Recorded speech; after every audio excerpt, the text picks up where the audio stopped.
Hello and welcome to another episode of Tokyo Daily, and it is a bumper show for you guys today. My name's Harper and I'm going to preview what's to come on this day 11 of the Tokyo Olympics, and later on I'm going to speak to not one but two expert guests to break down a couple of very important, very interesting sports for the Aussies. But first, I'm going to review what happened last night, and I must say ended on a bit of a sad note for the Aussies. The Matildas going down 1-0 in a pretty heartbreaking loss to Sweden in the semi-final of the women's football. And with me to talk all about that he's from Kick 360 and is Neal Symons. Thanks for coming on the show, Neal.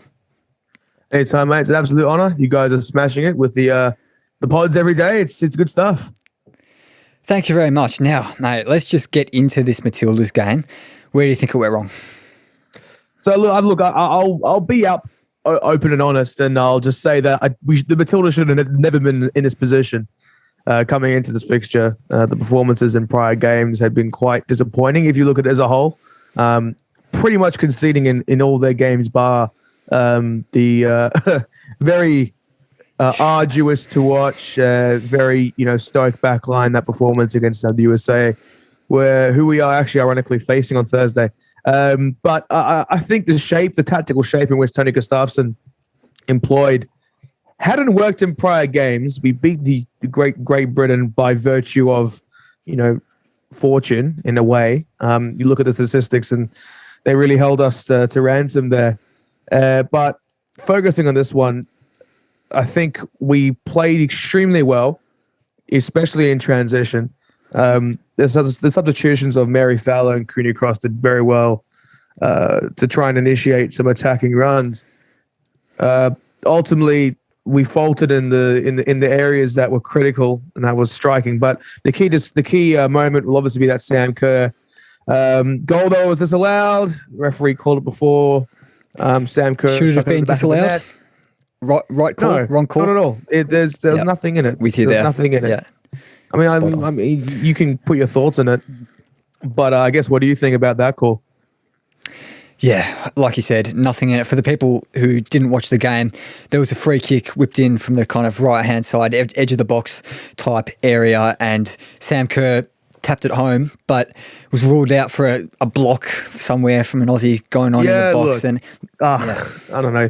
So some of the referees across the board in this tournament have been quite horrific. I think we could say that across men's and women's tournaments. Having watched all games for the Matildas, this one being the fifth. It's definitely very difficult to take. As a contemporary Australian fan, one of the first chances to earn a medal since the 1992 Summer Olympics, where the men's team played. Obviously, the likes of Ned Zelic in that squad. But the Matildas put in a valiant effort, and this really shows that they can go up against the best in the world. Will serve us in good stead for the Women's World Cup in 2 years' time. But questions need to be talked about for Gustafsson. Why is Ellie Carpenter and Steph Catley playing as left back, as centre backs, when they're one of the best wing backs in the world? It just doesn't make any real sense. Sam Kerr's positioning as well, I felt at times was a bit disappointing. I mean, they finally got her in the right places, but let's be honest, there's improvement from the prior friendlies. So I know it's a long spiel, but a lot of positives to take out. Unlucky performance, but we're on the way up. Mate, don't worry about the long spiel. That's exactly what I've got you on for. But I'll just say, in fairness to the Swedes, maybe their keeper would have saved it had the whistle not gone, because the whistle went before Sam Kerr poked it home. But who knows? It's all hypotheticals. You can always talk about things in hindsight.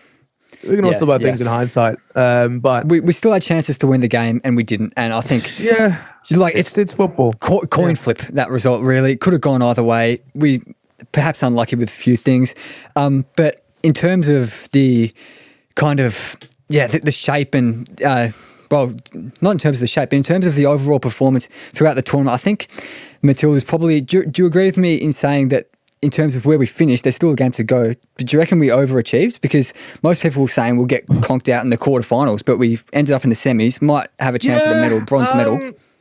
I think they performed to expectations, if I'll be real. New coach, hadn't won a game previously, beat New Zealand pretty comprehensively. unearthed a lot of youngsters, which is good. Tactically, I don't think Gustafsson's able to adapt to game situations. Even against Great Britain, you stuck up 5 forwards up top and you managed to score 3 goals by virtue of poor defending. Let's be honest. But we have to back Tony. We have to back him. So did they overperform? Probably not. Satisfactory performance, and they can hold their heads high. You know, Mary Fowler, it looks to be a star. I don't see why she doesn't start any. I don't see why she doesn't start games in the future. But look, it's encouraging. It's very encouraging. That's for sure. Yeah, all eyes looking forward to the 2023 World Cup in Australia and New Zealand, of course. And I think Tony Gustafsson, he's going to be in this for the long haul. He's not kind of going away after maybe 1 or 2 bad results. They've signed him for a pretty long-term deal, I think. So this guy's going to be around for the World Cup and maybe beyond. Yeah. I mean, they've signed him until the 2024 Olympics. So exactly. Long-term projects being put in place. And even just commentating an NPL W level, you can see the improvements that they've put in place at the youth level as well. So come in 2 years' time, I think we'll have a very good squad together. Although the players in their prime, such as your Sam Kerrs, will be nearing 30. So positives to take out: a possible medal chance against the USA on Thursday. Huge game. And I'm sure you guys will talk about it more as we head to the game. Well, on Thursday. But yeah, look. Upsetting performance, but, at least it wasn't a 4-2 loss to Sweden as we witnessed last week. Yeah, exactly. And that 4-2 loss, it was a bigger loss, but that really could have gone either way as well. There were some kind of dodgy decisions here and there. And yeah, like this one, it was a pretty even performance, I thought. But just before I let you go, mate, we haven't mentioned Ali Carpenter's red card at the end of the game. No, we haven't, no. It's funny because I was filing a match report for Kick 360, and I just want to make sure that we were getting it on time. I didn't actually see it. I'm going to have to watch it. But it seemed to have been a very unnecessary challenge, something of that ilk. But yeah, well, as someone who saw it, I'll say it was basically the last action of the game. There were 5 minutes of injury time. We were 5 minutes and 40 seconds or something into injury time. I literally left my living room half a minute before the game closed, so didn't see that, but. She was the last defender, just grabbed on to the Swedish attacker who outpaced her. She was a freshly subbed on sub, and just a bit stupid. Now she's going to miss the bronze medal match. And she's one of the best players for the people who aren't big football fans. She's an absolute star for the Matildas. But Neal, thanks very much for coming on, mate. You can find all Neal's work at kick360.com.au. Anything else you want to plug before I let you go, Matt? Plug your stuff as well. You write for us, so well, yes, I do. I do write for Neal and Kick 360. Harper's a fantastic contributor, I have to say. Make sure you guys check out the woman squad comprehensive guide that Harper's prepared, and it's done really well. And Harper keeps plugging it, and rightly so. It's a fantastic piece of work, and Harper will continue to grow as well. He's got a fantastic podcast on here, and fantastic writing abilities to come. Cool. Thanks very much, man. And you're doing fantastic work for the website, kind of running it all and writing, and of course on this podcast as well. And there might be some fresh things to come in the podcast world for you. Thanks very much for coming on, Matt. Anytime, mate. Anytime. Best of luck for the rest of the tournament. Thank you so much to Neal Symons for coming on the show, and check out kick360.com.au to see my work and his work. Some great football content on there. Really appreciate him coming on a very frustrating night for the Australian football team. But speaking of what could have been frustrating nights, the Opals played Puerto Rico last night. They needed to win by at least 25 points to get a spot in the quarterfinals after a bit of a shaky start to their Olympic campaign, losing both games. So 25-point win needed, as I said. Opals, they got off to a bit of a shaky start in this game as well against Puerto Rico, have been smashed by the other two teams that they've played. But they ended up winning by 27 points. And it was a very, very nervy ending because genuinely, with about 2 seconds left, Puerto Rico had a 3-point shot from obviously outside. Well, I don't even know what you call it. From outside the line, they went for a 3-point shot. I had my heart in my mouth. I thought it was going in. If it went in, it would have been 24 points. Opals would have been gone. Puerto Rico would have been rejoicing. But it hit the rim, as I said. So the Opals won in an absolutely phenomenal game, phenomenal performance. And considering how the game started and how the Olympics started for them, it's been an amazing comeback in terms of the campaign and in terms of the game. So good on the Opals for winning that one. I'm going to whip through some other things that happened yesterday. If you already have heard about what's happened yesterday, skip to the next two interviews because they're definitely worth listening to.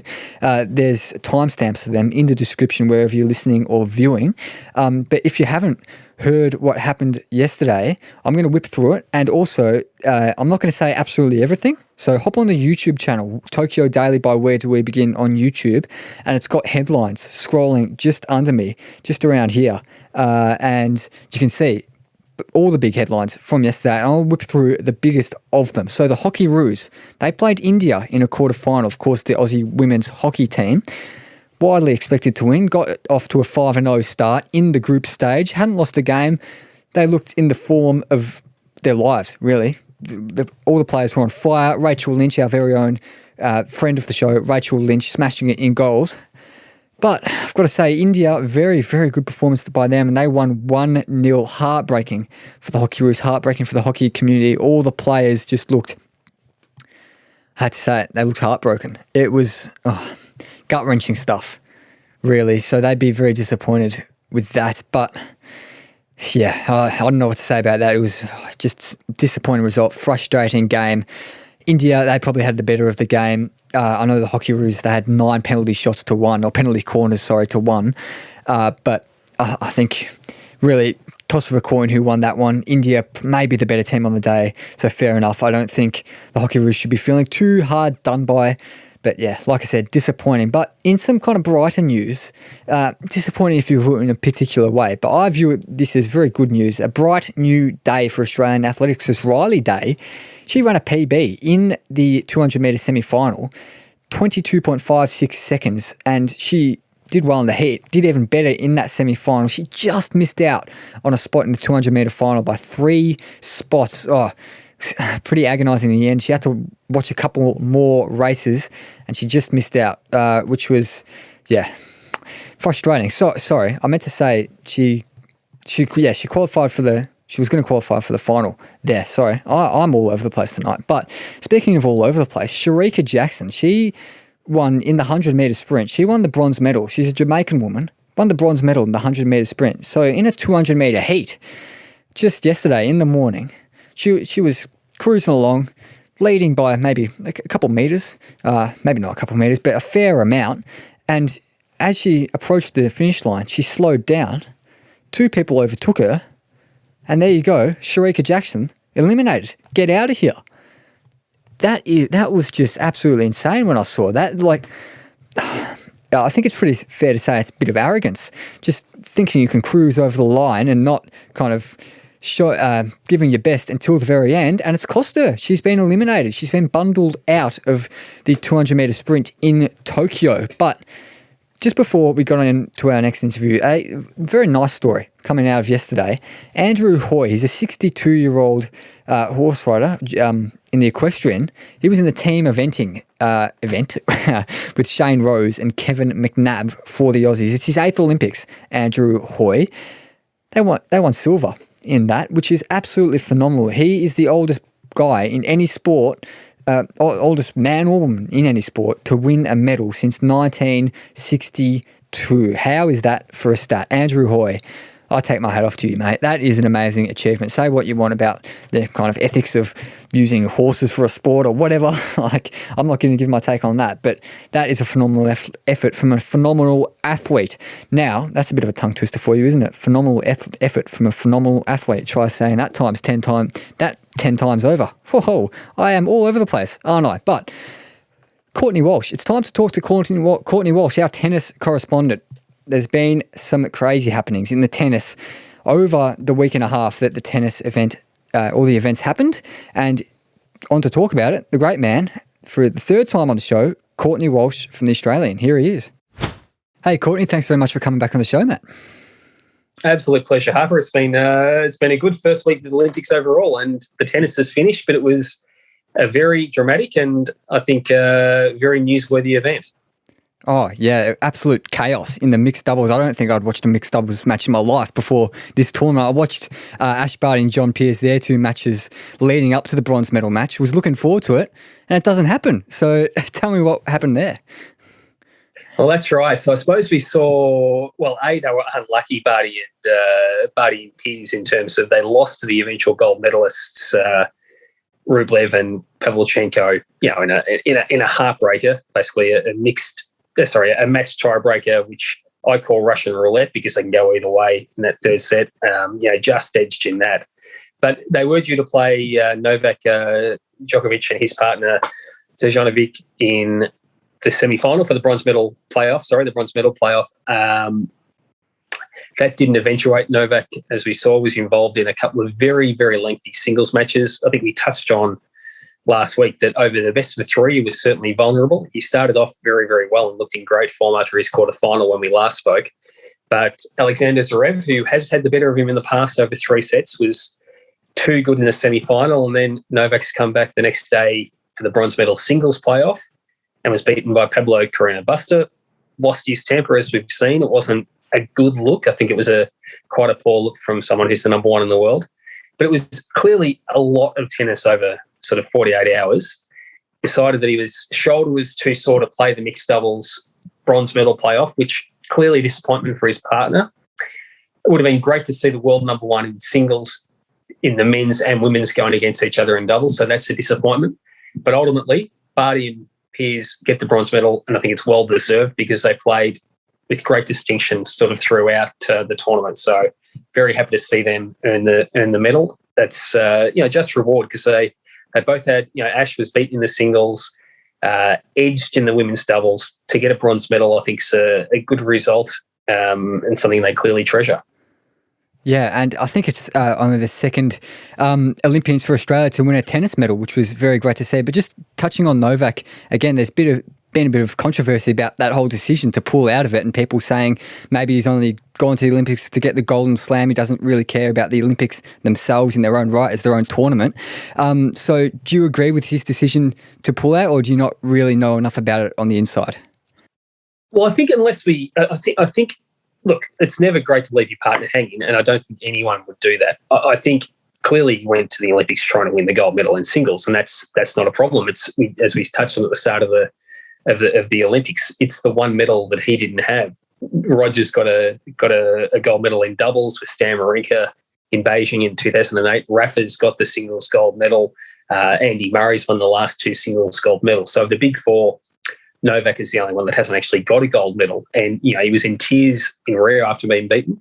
So for him to go, no qualms with that. He clearly gave it his all in terms of what he had. I mean, the singles semi-final, he was in the end overwhelmed by Alexander Zverev, a very big serving German who is a superb player and the gold medalist, a player of the future, clearly former US Open finalist and one to watch in coming years.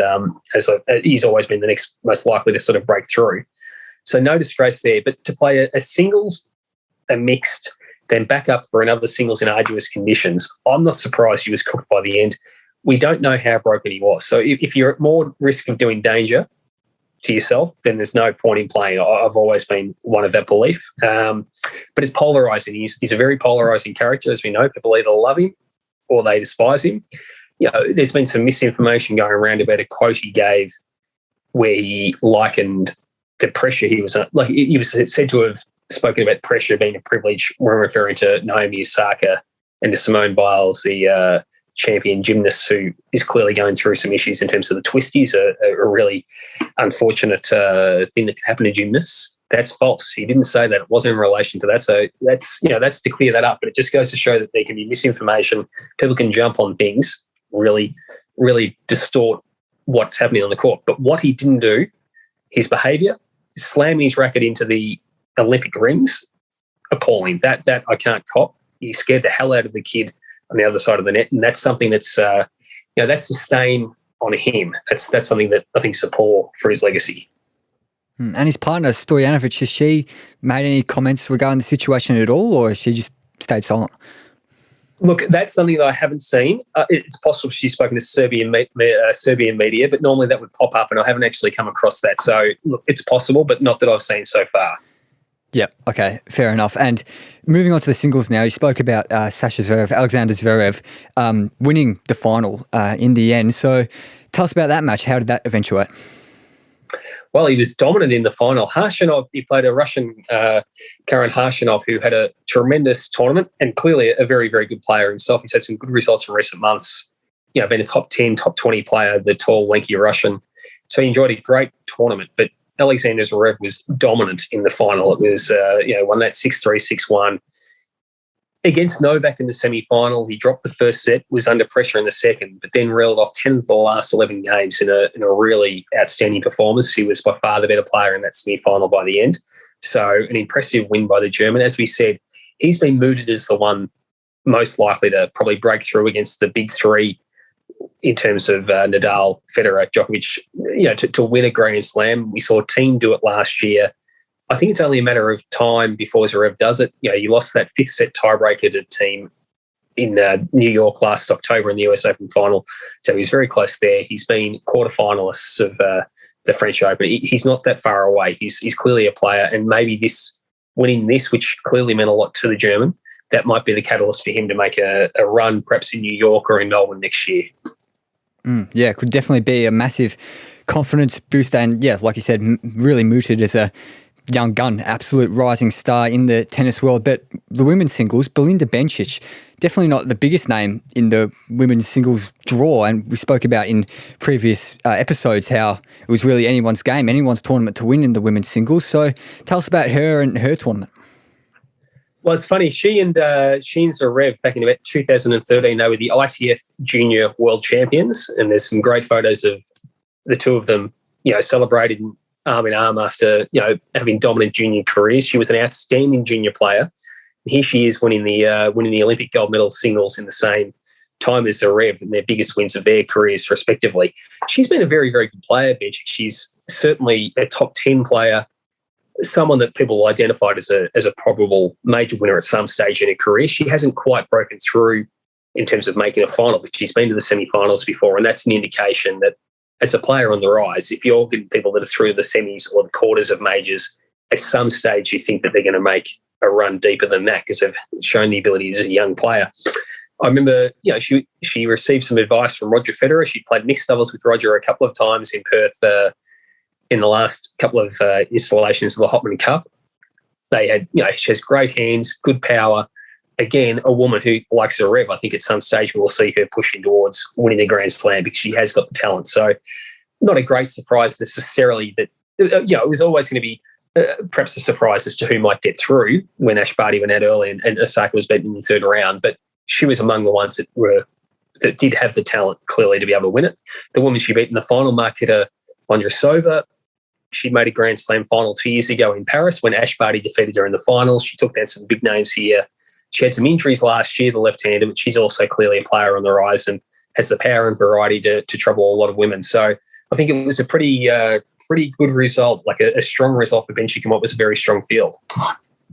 Yeah, spot on there. And the mixed doubles, they led the headlines really, but I just want to touch on the doubles very quickly, the men's and the women's doubles. Yes. Anything notable happening in those tournaments? Well, I think we touched on Ash Barty perhaps having a little bit of a little unlucky in a couple of those big match tiebreakers. She and Storm Standers were close against Krejcikova and Siniakova, the top-ranked doubles pair. Another match tiebreaker. They were so close to getting through. That pair go on to win the gold medal. Clearly a very quality combination in the women's doubles. They beat Belinda Bencic, the singles gold medalist, and Golubev in the final. Two Brazilians, Picosa and Stefani, became the first Brazilian pair to win a medal when they got the bronze. In the men's, we had Pavic and Mekic beating Marin Cilic and Ivan Dodig in the final. Two good quality pairs. And great to see New Zealanders Marcus Daniel and Michael Venus winning their country's first gold medal. They got the bronze medal. So, some good results there. But really, no doubt that Krejcikova and Siniakova were the combination to beat all tournament. Barty and Storm Sanders came close, but just too good, the Czechs. Yeah, right. Okay. And speaking about just the tennis overall, during the Olympics, there's been some pretty crazy upsets, not many predictable results happening. Has there been a particular highlight of the tournament for you over the doubles and the singles and everything? Oh, look, I just think it was great to see, and you touched on this yourself, the mixed doubles, how great it was to watch, what it meant to watch top players going against each other when there was a lot on the line. We see mixed doubles at Grand Slam tournaments, but it's somewhat of an afterthought. It's almost just a schedule filler. We had the great tournament here for so many years, the Hopman Cup. Now, it was an exhibition, but you saw legends on the court. We saw Roger Federer and Serena Williams sort of sharing a court not too long ago in Perth. It's a real shame that that's gone, but we'll see that tournament back at some stage next year in Europe, unfortunately, not in Australia where it was founded. But I think just those matches were so good to see. I thought that was, that was a highlight. It's just, I think the men's and women's teams event, the fact that it's a game that has men and women competing at the highest levels. We saw in the swimming, the medleys and things like that. The mixed medleys were great. Tennis has got a real chance to do something similar, I think, in coming iterations of the Olympics. Just quickly, a bit of a question without notice, but lots of people have been talking about golf and tennis maybe don't really deserve their spot in the Olympics because it's not the pinnacle really for most players. What are your thoughts on that? Look, and certainly that's been, it's been a debate ever since they both came back into the Olympics. Like tennis was certainly in the initial Olympics going back a century ago, all the way back to I think about 1912. No, I'm very much of the view that they should be in the Olympics. Yes, there's some millionaires. Not every player's a millionaire, though. So for someone like a Michael Venus and a Marcus Daniel, or for Max Purcell, the young Sydney sider who had a win, John Millman, who had a singles win, Storm Sanders being able to play, even for Barty and Pearce winning that bronze medal for their country, you saw how much the players really wanted to win it. Like they were desperate to win it.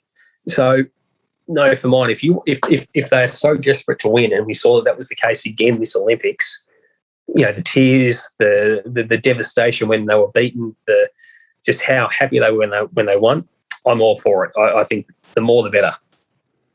Yeah, very, very hard to disagree with that. And that's about it for our tennis coverage in the tournament. So thanks so much for coming on 3 episodes and giving all your expert insight. It's been a pleasure, mate. Thanks. No, absolute pleasure, Harper. And I hope that it all goes well for the next week. And really glad you guys are doing it. It's great to see. Thanks so much to Courtney for coming on the show again. He has been a legend in this Tokyo Daily series. I really appreciate it so much. Can't thank you enough, Courtney. But we'll move on to a bit of a preview of what is to come later today before we get to that next expert interview, which I promised all of you guys before. So talking about today, a fair bit of where do we begin action going on with our old guests. So at 10:16 a.m, Jai Edwards makes his long-awaited Olympic debut. He's had an amazing story to get to the game, so listen to his episode if you can. He's in the 1500 metre heat at 10:16 a.m. That's probably got the fewest favourites in that heat out of the 3 heats. So hopefully he can do us all proud and progress through that heat, which would just be amazing. You can hear what his goals are for these Olympics in an episode we published yesterday by accident, meant to be published today. Geez, it's been a bit of a hectic time. So mistakes happen. Sorry about that, guys. Came out yesterday. Have a listen. Later on, though, 11:50 a.m, this is a huge one. Brooke Stratton, another friend of the show, she finished 7th in the long jump final in Rio. She's in a long jump final again at 11:50 a.m. She qualified probably by the skin of her teeth into the final, but we all know what she's capable of. She can pull out a 7+ metre jump. 7.05 metres, Aussie record for her. Anything can happen with that one, really. But quickly moving on, 4:33 p.m, Jason Waterhouse and Lisa Darmanin in the NACRA 17 medal race. They're in 4th place at the moment, 1 spot off the podium. But this race is for double points. So anything could happen, really. Sailing's a funny old sport, as they say. And if you want to hear any of these people's goals, they're all available in the back catalogue of Where Do We Begin. Moving on to the next one, the last Where Do We Begin alum in action for the day, 8:50 in the evening. Lena Mihailovic and the Aussie Stingers, the water polo team, against the Russian Olympic Committee. So the ROC, they finished 3rd in Group B. Aussies finished 2nd in their group, only lost to Spain, and they are coming off a very good win against South Africa. They're brimming with confidence, 14-1 win against South Africa. So hopefully they can dispense with the ROC progress to a semi-final, which would be absolutely amazing. But moving on to a more general preview of what's to come today, spoke about the 1500 metres with Jai Edwards. A couple other heats happening tomorrow. They're all happening tomorrow in the 1500, 10:27 a.m. Stewie McSwain, and he is an absolute golden boy of Australian athletics. It's going to be very interesting to see what happens with him. He could do anything. He's set all kinds of records in the build-up to this. 10:27 his head is, and also Ollie Hoare, another Aussie, at 10:05 in the 1500 metre heat.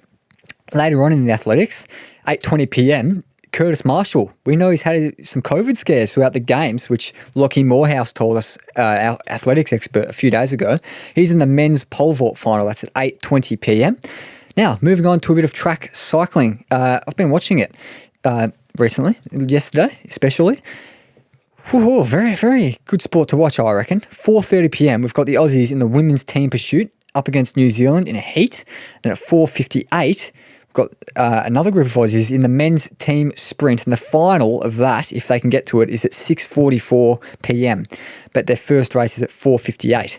6 p.m. This is an interesting one. Sport climbing, making its Olympic debut. A couple of Aussie representatives there, Oceana McKenzie and Tom O'Halloran. That's, I keep saying but I genuinely mean because there's so many interesting things happening today in the Olympics. I've got to keep whipping through them because there are so many. 7:35 p.m, Harry Garside, the Queensland lightweight boxer, he has made it to the quarterfinal. He's coming up against the Kazakh Zakir Safiullin, and maybe he can earn himself a semi-final spot, which would be phenomenal for Australian boxing and Australian sport, really. 8 p.m, this is a semi-final. The Kookaburras, the Aussie men's hockey team, coming up against Germany at 8 p.m. That's going to be a big one, coming off a good penalty shootout win against the Netherlands just the other day on Sunday. That was the Hockeyroos yesterday, as I said before. They'd be feeling gutted, like I said. Hopefully the Kookaburras can kind of boost the spirits of hockey fans in Australia. In the other semi, we've got India against Belgium at 11:30 a.m. So obviously the winners of those two games play off, the losers play off, and Aussies 3 in 4 chance of getting a medal. So you never know. Well, it's pretty likely, hopefully. Number 1 ranked in the world, 11 p.m. though. We've got the beach volleyball quarterfinal. So the beach volleyball, the Aussies have been going very well for the women. Those women are up against Canada at 11 p.m. If you want to be up late watching the Olympics, there's not long of the Olympics left, so I'd be consuming as much as I can if I were you. But at 10 p.m, this is a very, very big one. Just throwing back a bit before that beach volleyball quarterfinal, we've got the Boomers against Argentina. So the Boomers, they won a warm-up match in Las Vegas last month against the Argentinians. This is a quarterfinal, by the way, guys, and they're going to be going in hot favourites, the Boomers. Argentina finished 3rd in Group C. Boomers coming into this game undefeated so far. To speak all about the Boomers, I promised you another guest, and here she is, Hayley Wildes, our basketball expert, speaking about the Boomers and the Opals. Here she is. Hey, Hayley, been a while since you've been on the show, but you're back again to talk about the basketball. Thanks very much for joining me. Thanks for having me. Good to be here. Yeah, good to have you on. So let's talk about the Boomers. They've played 3 group stage games, all 3 of their group stage games since you were on last. Big game against Argentina, quarterfinal coming up. But tell me, how'd they fare in the group stage? Yeah, they did really well. They had 3 games and two pretty easy wins and then a really close one against Italy in the middle that they were able to get out of by 3 points. So that was really encouraging to see them actually sort of fight for that win and be able to get a win in a close game is always nice in the group stage. Yeah, so not the trickiest of opposition, but have they convinced you that they can go far by their performances against those kind of weaker teams? Yeah, I think they have. They've looked really good and their depth has really shone through. Obviously, the loss of Aaron Baines is a massive one, but you see the likes of Jock Landale and Nick Kay, who have both sort of been massive in there without Baines in the last game against Germany. And I expect those two to sort of keep showing that great form as we go into against that game against Argentina and then hopefully onto the semis and who knows from there. So tell me a bit about Baines. He's a centre, I think. So, well, what did he provide when he was playing, and who do you reckon is going to step up to fill that hole and replace him? Yeah, so Baines, he's a massive loss. Yeah, he's a big centre. He's one of the the biggest guy on the team, and he's just a monster in the paint there and just gives Australia such a presence on the defensive end, and he sort of clogs up that paint and makes life hard for the other bigs and on the opposition. And that's a huge loss. But like I said, Jock Landale, who hopefully be in the NBA next year, he's sort of around that mark, and he's got a lot to prove to make that NBA contract there. And he's been awesome, and I think he'll step up again without Baines in there against Argentina and going forward. Yeah, so that injury to Baines and Paddy Mills is unsurprisingly amazing performances all through the group stage. They've been making the big headlines, but who else has done very well and maybe exceeded expectations so far? Yeah, well, Matisse Thybulle, who is his first campaign with the Boomers, has just been incredible. He's in the NBA and he was on the all-defensive team this year for Philly, and he's just a beast on the defensive end, and he really just makes life hell for the opposition on the offense. And he's really just, I've loved watching him play. He just doesn't stop, and he's a real threat on the defensive end. And then he's also sort of hit some threes and had some nice transition points as well. So he's really been massive for the Boomers and will be for a very long time, hopefully.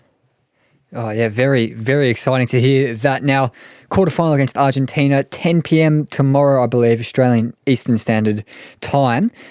When I think basketball, I don't really think Argentina. I don't really think of them as a basketballing nation, really. Are they any good? They are. They have a great history in the basketball, so they're going to be a real threat, and they always have been. And they've got two players that sort of that have been in the NBA in recent years and in the NBA now. Louis Scola, who's 41 years old now, but he's still just a massive presence for them, and just I don't think he'll ever stop playing. And then Campazzo, who's also a point guard who played for Denver this year in the NBA. He's perfect for FIBA basketball, can really set up his team and really deliver on the offensive end by setting up his players into great positions. So they're a real threat, and we did struggle against them in the warm-up game in Las Vegas, but Paddy Mills hit that game-winner three on the buzzer and got us the winner, and he'll need to be having another massive game tomorrow night. Yeah, fingers crossed from an Aussie perspective. Now, Aussie's going into it big favourites. Lots of people are feeling pretty good about the draw, but if worse comes to worse and Argentina do well, and if Argentina win, fingers crossed it doesn't happen, but what do you reckon happens? How do you reckon the game unfolds if Australia lose? Look, to be honest, I think Campazzo will be the one that he's the real threat. I think he's the one that can really get them going on the offensive end. And I think our defense needs to be really strong. And if our defense isn't there, Scola, he can score. He's been scoring about 20 points a game in the tournament.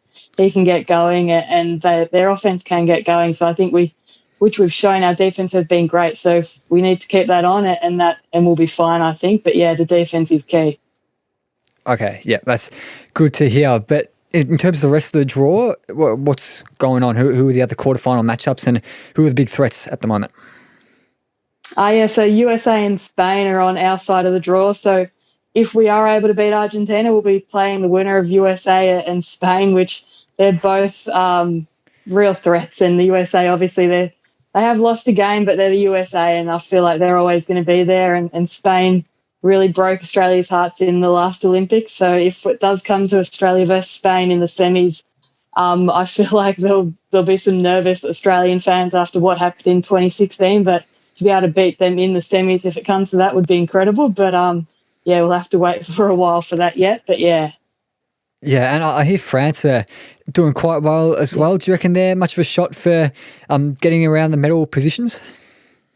Yeah, for sure. They're on the other side of the draw, so we won't see them if it gets to that until the final. But they've got great NBA players. Rudy Gobert, who's a defensive player of the year in the NBA for Utah. Evan Fournier, he's a beast. And they are also suited for FIBA basketball. That's what's got Team USA a bit struggling. They're not so much used to FIBA basketball and the FIBA rules, but France and all the other international countries really are used to it. And France is a real threat on that side of the draw for sure. Yeah, so you mentioned FIBA basketball. I've heard bits and pieces here and there of how it's different, but what are the rules? How are they different from NBA, NBL, just regular basketball?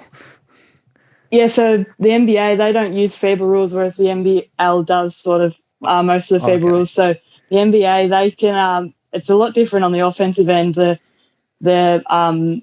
just by the way the NBA players like to draw fouls on the offensive end, they sort of go fishing for fouls, whereas in FIBA, they just don't call those fouls. And you see a lot of the Team USA players really frustrated by not getting calls, but they're just not there in FIBA rules. We're not playing in the NBA, and it's taken them a while to adjust to that. Yeah, okay, right, that makes sense. Now, before we move on, can I get a prediction for the Boomers game tomorrow? And if they win that, how far do you reckon they're going to go? Yeah, I think they will take care of business against Argentina. So then on to the semis, which I assume would be against Team USA. And I'd love to think they can beat them, and I totally think they can if the pieces fall our way in that game. But even if we do lose the semi, we'll be into the bronze medal match, and we've never won a medal, the Boomers, in the Olympics before. And if we're in a bronze medal match, that's a win for me. So I think that'd just be great if they're even able to get to a bronze medal match. So hopefully they can get past Argentina and then take on USA. Oh yeah, that USA game, that would maybe be the most watched basketball game in Australian history. I reckon that would be absolutely sure. huge. I think it would be. It'd be massive. Dominate the media for the whole build-up of it. But moving on from the Boomers, moving to the Opals, the women's team, they've struggled a bit, haven't they? They've had a couple of games. We're recording this before their game against Puerto Rico at 10 p.m. tonight. So, yeah, what do you reckon's going on for them? Obviously they've lost their 2 games against Belgium and then a heartbreaker against China on Friday night. They didn't play well in that China game on Friday night, but they were still there with Jenna O'Hay hitting 2 massive threes right at the end to even the scores with about 2 seconds to go. And you thought, we're looking good for overtime here. But then a very questionable foul, I'll call it that, a questionable foul on Kayla George in the paint gave China the chance to, at the line, to sink their free throws, and they were able to get up by 2 points with 0.6 of a second to go. And it was one of the hardest losses I've seen the Opals take, but I know they'll bounce back tonight against Puerto Rico, so I'm hoping they can get over the line there and win very big to get into the quarterfinals. Were Australia expected to just breeze through this group, win every game? No, so Belgium, they're a quality team. Emma Meeseman is an absolute star. She won the WNBA Finals MVP a couple of years ago, and she tore the game to shreds against us on that first game against Belgium. And then China, you would have liked to think we'd be able to have handled them, but they came out really well, and our defense was just not there, and our offense was a bit clunky. But we did find it late and in that second quarter as well. But we haven't looked great. But if we're able to beat Puerto Rico tonight by over 25 points, we'll be in the quarters, and then you don't know what happens from there. So speaking of what happens from there, who are the kind of teams that we could match up against, and what are the real daunting opposition teams that we could face in the quarterfinals if we make it through? So I believe in the quarters we'll either be playing Team USA or Spain. So they're 2 great teams, quite frankly, and I think it would be a tough task to beat either of those teams, but that's what it's looking like if we're able. So, first of all, tonight we've got to beat Puerto Rico by over 25 points or 25 points and more. And then, we'll have a quarterfinal matchup against USA or Spain. So it's exciting. Yeah, very exciting. People are going to know the result of that Puerto Rico game once they listen to this. But we were speaking in the earlier episode about a week ago now, I think, about who's going to step up in place of Liz Cambridge. Who do you reckon? Well, the team hasn't performed too well, but have any players kind of? Have you noticed any particular players playing really well? Yeah, Ezi Magbagor has really stepped up. It's her first Olympics, and I sort of signalled her as the player that needed to step up, and she's been everything you could sort of hope for in her first Olympics at 21 years old. She's carrying a huge load on both ends of the court, and her defensive presence has really been strong. And then on offense, she's just really been our leading scorer, and she's one that really needs to have a big game. Hopefully she's had a big game against Puerto Rico, and then also another key, I think, will be Beck Allen getting going on offense. She's such a threat, and if she can get going against Puerto Rico and then later in the tournament, I think we're a real threat. So, yeah. Okay, yeah, that's good. But looking ahead to tonight, we'll just quickly touch on this because people are going to know the result. Here's your chance to jinx the game. What's your prediction for tonight? So I think we do win, and I'm hoping we win by over 25, and I think we should because Puerto Rico have been smashed in both games by, I think, 44 points by Belgium by China, and then 35 points by Belgium. So 25, it sounds a lot, but it actually is realistic. So I think we win by, hopefully it's not too close and we're not too nervous on the edge of our seats, but I think we can get over the line by high 20s to early 30s, hopefully. Yeah, that would be great if that happens. But like you said, a very challenging task in the quarterfinals, no matter who we come up against, really, especially considering the poor form leading into it. But I think that's that, really. Thanks very much for coming back on the show, Hayley. Been a pleasure. No worries. Thanks for having me. Thanks so much, Hayley, for coming on the show again. Really love Hayley Wildes' contributions to the show. Get a bit of basketball expertise, talk about the Boomers, talk about the Opals. Opals coming off a very good win last night, which, of course, we didn't know about recording that because we recorded it before, but you can check out Hayley's work at the Pick and Roll. Some great basketball writing there for all those interested. Now, it's been an absolute bumper show, really long one. Hope you guys enjoyed it. Lots of expert analysis from 3 different guests, and hopefully you've enjoyed my company as well when I've been alone. And that just about wraps it up. So thanks very much for listening, watching, wherever you guys. Make sure you support the show however you can. Really means a lot. You know what to do. I'm not going to say it, just waste time. But thanks for watching. Thanks for listening. I'll see you tomorrow for another episode of Tokyo Daily.